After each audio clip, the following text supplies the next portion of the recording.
वो कौन सा अनजाना भय है?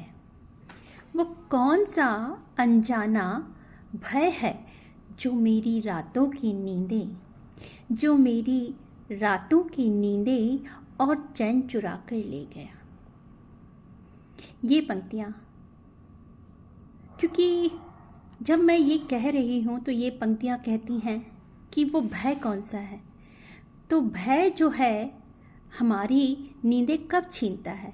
जब हमें किसी से कोई उम्मीद होती है और जब वो हमारा भ्रम टूटता है या हम उस डिलेमा में या उस डेल्यूजन में रहते हैं, तो ये एक भय हमें रहता है। बस तो यही वो भय है जो हमारी नींदों का, जिसको हम अपनी आंतरिक जगत की शांति कहते हैं, तो वो शांति जब भंग होती है तो हमारी नींदें डिस्टर्ब हो जाती हैं।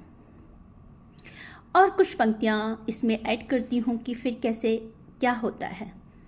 क्यों डर से सहम कर बैठी हूँ, क्यों डर से सहम कर बैठी हूँ मैं एक कोने में, क्यों डर से सहम कर बैठी हूँ मैं एक कोने में। क्या भय है, क्या भय है मुझसे छिन जाने का।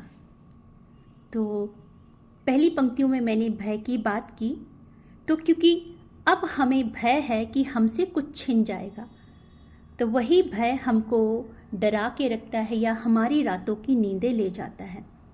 लेकिन जिस दिन हम ये अपना भय त्याग देंगे कि हमसे कुछ छिन जाएगा, तो ऐसा हमारे पास क्या है जिसको छिन जाने का हमको डर है? क्या वो धन दौलत या कोई रिश्ता? उससे भी ज़्यादा कुछ कीमती है प्रेम। और प्रेम किससे? प्रेम उस सत्य से। तो वो जब तुम्हारे पास है तो कहते हैं ना कि वो ईश्वर रूपी प्रेम ना तो आपसे कोई छीन सकता है और ना ही कोई चोर चुरा सकता है। तो फिर ये कैसा भय है? और जहाँ भय है कुछ छिन जाने का, तो यकीनन वहाँ आप मोह में, या कह सकते हैं कि उम्मीद के डोर में बंधे हुए हैं। और जब ये उम्मीद होती है तो अगली पंक्ति जो मैंने लिखी है वो क्या कहती है? वो कहती है कि क्यों प्रीत लगा बैठी, क्यों प्रीत लगा बैठी वो उससे, क्यों प्रीत लगा बैठी वो उससे जो संसार में मात्र एक व्यापारी था। तो ये जो मेरी पंक्ति है ये कहती है कि हमारे जितने भी यहाँ पे संबंध हैं ये सब लेन देन के हैं, लाभ पर टिके हुए हैं।